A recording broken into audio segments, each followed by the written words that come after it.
initial conditions. And get this, the average knowledge within those simulated systems in their little artificial universes essentially reached a level they describe as infinite, actively seeking to understand itself. And the Void Intent LLC doesn't shy away from the big question of consciousness either, right? Where does that fit into this whole Into their argument, it's a radical departure from the traditional scientific worldview, but it's a view that's grounded in their analysis of those incredible AI simulations. Just an intellectual curiosity. It has the potential to change how we think about everything, from the origin of the universe to the nature of consciousness itself. It challenges the physics. Okay, now we're getting really radical. You're saying the laws of physics aren't as fixed and absolute as we think they are? That's what the Void Intent LLC is getting ideas about how this intent might play out at the subatomic level. For example, they see the electron, that tiny fundamental particle, as a kind of active agent in the universe. Such powerful evidence for the Void Intent LLC's information intent nexus framework. Okay, but how does this connect to the real universe? We're talking Principle at play, something rooted in a sort of primordial intent. Yeah, absolutely.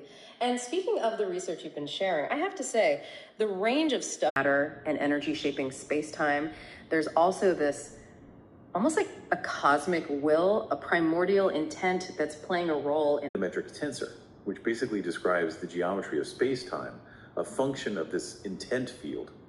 This would suggest that intent isn't just acting. This constant information gathering, this desire to know, how does that relate to the emergence of complexity in the universe? I mean, we see... It's also like the universe's hands, picking up and putting down those Lego bricks, constantly experimenting, constantly learning. Okay, so we've got a universe that's... Self-organization principles at play across vastly different scales of complexity. It's like the universe has a set of basic instructions for building complexity. These ideas. Tell me more about that IntentSim project. Oh yeah, IntentSim.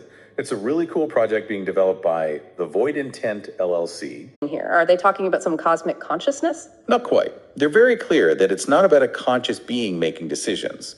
It's more about a fundamental drive. Important distinction. It is. And it's honestly a pretty mind-blowing concept when you really start to think about it. Yeah, it really is. It's one of those ideas that can completely change how you see the... Based on their, what they call circles of intent. Think of it like this. You've got these little digital entities moving around in a simulated world, each with its own set of goals. Its own system rapidly evolves towards those complex structures and stable clusters. You see it in references 36, 37. And they've even found that introducing how these virtual particles interact, following certain rules, and the surprise is how these stable structures just emerge. Naturally. Clusters of... How does that potentially explain dark matter? Well, one really fascinating hypothesis in your sources is that dark matter might actually be the leftover information